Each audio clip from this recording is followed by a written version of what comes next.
ओम शांति 10/4/2026। आज की मुरली। ओम शांति। बाप दादा मधुबन। मीठे बच्चे, बाप आए हैं भारत को सैल्वेज करने।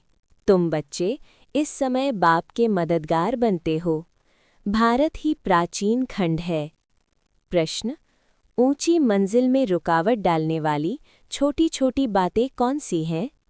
उत्तर: अगर जरा भी कोई शौक है, अनासक्त वृत्ति नहीं है, अच्छा पहनने खाने में बुद्धि भटकती रहती है, तो ये बातें ऊंची मंजिल पर पहुंचने में अटक डालती हैं। इसलिए बाबा कहते, बच्चे वनवाह में रहो, तुम्हें तो सब कुछ भूलना है, ये शरीर भी याद न रहे। ओम शांति। बच्चों को ये समझाया है कि ये भारत ही अविनाशी खंड है और इसका असुल नाम है ही भारत खंड। हिंदुस्तान नाम तो बाद में पड़ा है। भारत को कहा जाता है स्पिरिचुअल खंड। ये प्राचीन खंड है। नई दुनिया में जब भारत खंड था तो और कोई खंड थे नहीं, मुख्य हैं ही इस्लामी, बौद्धि और क्रिश्चियन। अभी तो बहुत खंड हो गए हैं। भारत अविनाशी खंड है, उसको ही स्वर्ग हेवन कहते हैं। नई दुनिया में नया खंड एक भारत ही है। नई दुनिया रचने वाला है परमपिता परमात्मा, स्वर्ग का रचयिता, हेवनली गॉडफादर। भारतवासी जानते हैं कि ये भारत अविनाशी खंड है। भारत स्वर्ग था। जब कोई मरता है तो कहते हैं स्वर्ग पधारा, समझते हैं? स्वर्ग कहाँ ऊपर में है। देलवाड़ा मंदिर में भी वैकुंठ के चित्र छत में दिखाए हैं। ये किसकी बुद्धि में नहीं आता कि भारत ही हेवन था? अब नहीं है, अभी तो हेल है। तो ये भी अज्ञान ठहरा। ज्ञान और अज्ञान दो चीजें होती हैं। ज्ञान को कहा जाता है दिन, अज्ञान को रात। घोर सोजरा और घोर अंधियारा कहा जाता है। सोजरा माना राइज, अंधियारा माना फॉल। मनुष्य सूर्य का फॉल देखने के लिए सनसेट पर जाते हैं। अब वो तो है हद की बात। इसके लिए कहा जाता है ब्रह्मा का दिन, ब्रह्मा की रात। अब ब्रह्मा तो है प्रजापिता, तो जरूर प्रजा का पिता हुआ। ज्ञान अंजन सद्गुरु दिया, अज्ञान अंधेर विनाश। ये बातें दुनिया में कोई भी नहीं समझते हैं। ये है नई दुनिया के लिए नई नॉलेज। हेवन के लिए हेवनली गॉडफादर की नॉलेज चाहिए। गाते भी हैं फादर इज नॉलेजफुल, तो टीचर हो गया। फादर को कहा ही जाता है पतित पावन, और कोई को पतित पावन कह नहीं सकते। श्री कृष्ण को भी नहीं कह सकते। फादर तो सबका एक ही है। श्री कृष्ण तो सबका फादर है नहीं। वो तो जब बड़ा हो, शादी करे, तब एक दो बच्चे का बाप बनेगा। राधे कृष्ण को प्रिंस प्रिंसेस कहा जाता है। कभी स्वयंवर भी हुआ होगा। शादी के बाद ही माँ बाप बन सकते हैं।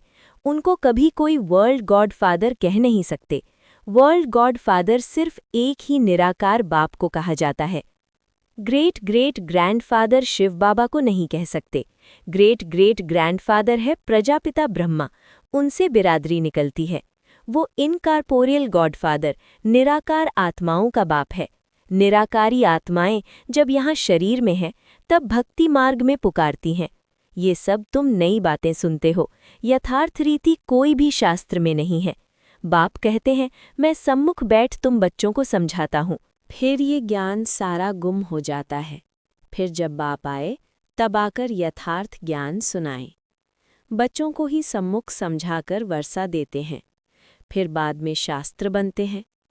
यथार्थ तो बन न सके क्योंकि सच की दुनिया ही खत्म हो, झूठ खंड हो जाता है। तो झूठी चीज ही होगी क्योंकि उतरती कला ही होती है।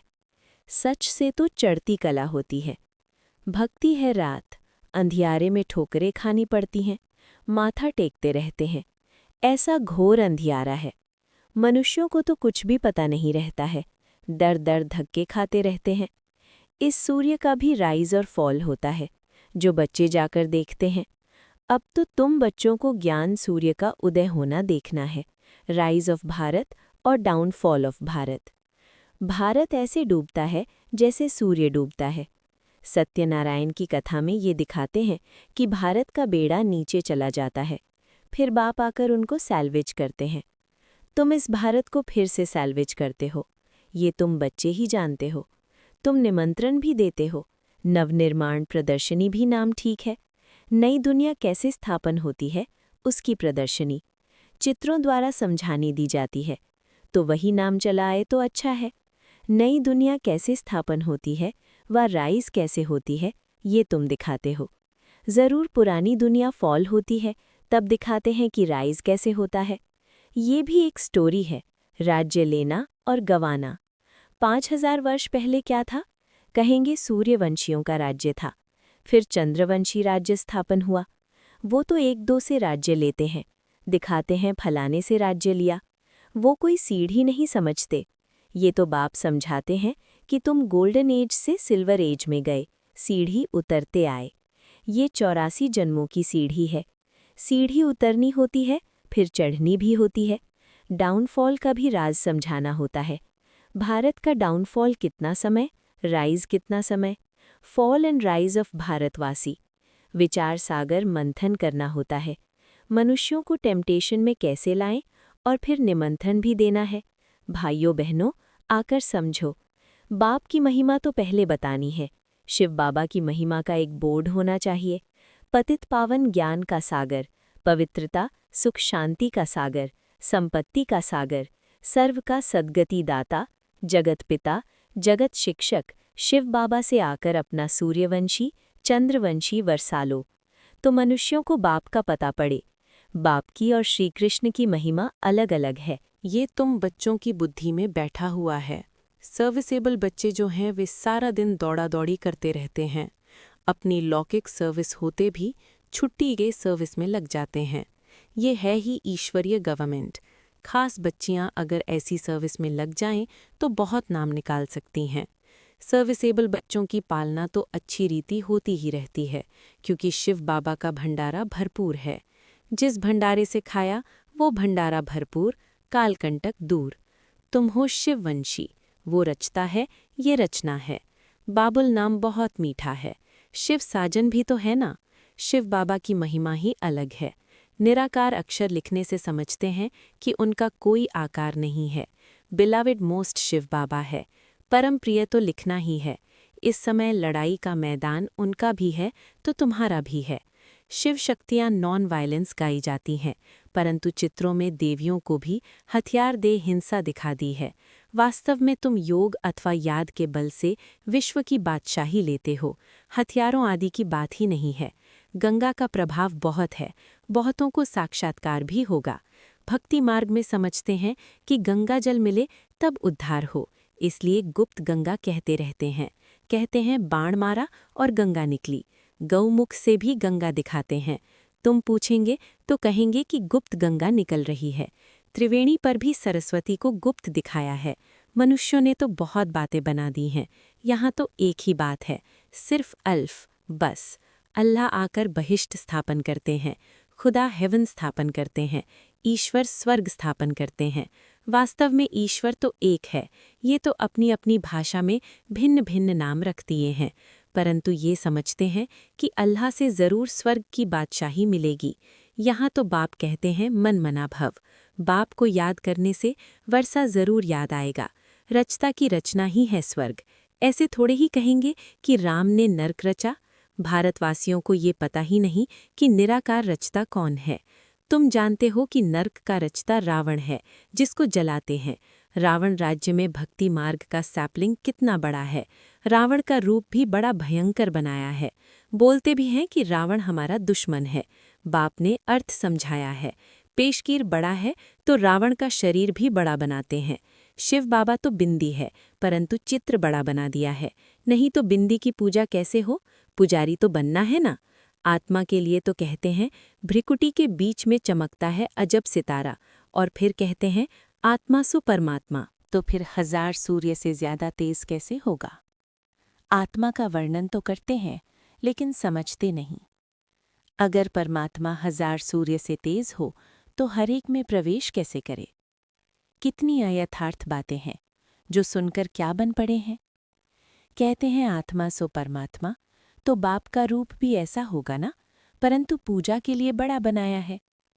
पत्थर के कितने बड़े बड़े चित्र बनाते हैं, जैसे गुफा में बड़े बड़े पांडव दिखाए हैं, जानते कुछ भी नहीं। ये है पढ़ाई। धंधा और पढ़ाई अलग अलग है। बाबा पढ़ाते भी हैं और धंधा भी सिखाते हैं। बोर्ड में भी पहले बाप की महिमा होनी चाहिए। बाप की फुल महिमा लिखनी है। ये बातें तुम बच्चों की भी बुद्धि में नंबरवार पुरुषार्थ अनुसार आती हैं। इसलिए महारथी, घुड़ेसवार कहा जाता है। हथियार आदि की कोई बात नहीं है। बाप बुद्धि का ताला खोल देते हैं। ये गोदरेज का ताला कोई खोल न सके। बाप के पास मिलने आते हैं तो बाबा बच्चों से पूछते हैं कि आगे कब मिले हो, इस जगह पर, इस दिन कब मिले हो। तो बच्चे कहते, हाँ बाबा, 5000 वर्ष पहले मिले हैं। अब ये बातें ऐसे कोई पूछ न सके। कितनी गुह्य समझने की बातें हैं, कितनी ज्ञान की युक्तियां बाबा समझाते हैं, परंतु धारणा नंबरवार होती है। शिव बाबा की महिमा अलग है, ब्रह्मा विष्णु शंकर की महिमा अलग है।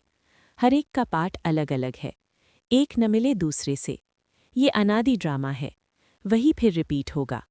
अभी तुम्हारी बुद्धि में बैठा हुआ है कि हम कैसे मूल वतन में जाते हैं, फिर आते हैं पाठ बजाने के लिए। जाते हैं वाया सूक्ष्म वतन, आने समय सूक्ष्म वतन नहीं है। सूक्ष्म वतन का साक्षात्कार कभी किसी को होता ही नहीं। सूक्ष्म वतन का साक्षात्कार करने के लिए कोई तपस्या नहीं करते हैं, क्योंकि उनको कोई जानते नहीं है। सूक्ष्म वतन का कोई भगत थोड़े ही होगा। सूक्ष्म वतन अभी रचते हैं, वाया सूक्ष्म वतन जाए फिर नई दुनिया में आएंगे। इस समय तुम वहां आते जाते रहते हो। तुम्हारी सगाई हुई है, ये पियर घर है। विष्णु को पिता नहीं कहेंगे, वो है ससुर घर। जब कन्या ससुर घर जाती है तो पुराने कपड़े सब छोड़ जाती है। तुम पुरानी दुनिया को ही छोड़ देते हो। तुम्हारे और उनके वनवाह में कितना फर्क है। तुमको भी बहुत अनासक्त रहना चाहिए। देह अभिमान तोड़ना है। ऊंची साड़ी पहनेंगी तो झट देह अभिमान आ जाएगा। नई नई आत्माएं भी पिछाड़ी तक आती रहती हैं पाठ बजाने। उनमें क्या ताकत होगी? तुम तो पूरे 84 जन्म लेते हो। ये सब समझने के लिए कितनी अच्छी बुद्धि चाहिए। सर्विसेबल बच्चे सर्विस में उछलते रहेंगे। ज्ञान सागर के बच्चे ऐसे भाषण करें जैसे बाबा उछलता है। इसमें फंक नहीं होना है। अच्छा, मीठे मीठे सिकीलधे बच्चों प्रति मात पिता बाप दादा का याद प्यार और गुड मॉर्निंग। रूहानी बाप की रूहानी बच्चों को नमस्ते। धारणा के लिए मुख्य सार 1. बुद्धि से बेहद का संन्यास करना है। वापस घर जाने का समय है, इसलिए पुरानी दुनिया और पुराने शरीर से अनासक्त रहना है। 2. ड्रामा की हर सीन को देखते हुए सदा हर्षित रहना है। वरदान: बाप दादा को अपना साथी समझकर डबल फोर्स से कार्य करने वाले सहज योगी भव। कोई भी कार्य करते बाप दादा को अपना साथी बना लो तो डबल फोर्स से कार्य होगा और स्मृति भी बहुत सहज रहेगी, क्योंकि जो सदा साथ रहता है उसकी याद स्वतः बनी रहती है। तो ऐसे साथी रहने से व बुद्धि द्वारा निरंतर सत का संग करने से सहज योगी बन जाएंगे और पावरफुल संग होने के कारण हर कर्तव्य में आपका डबल फोर्स रहेगा, जिससे हर कार्य में सफलता की अनुभूति होगी। स्लोगन: महारथी वह है जो कभी माया के प्रभाव में परवश न हो।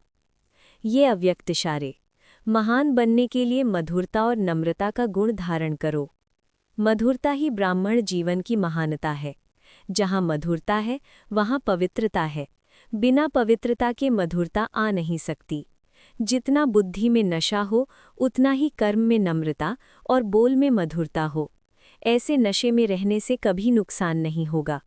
सिद्धि को पाने वाले स्वयं को नम्रचित, निर्माण, हर बात में अपने आप को गुणग्राहक और मधुरता संपन्न बनाएंगे। ओम शांति।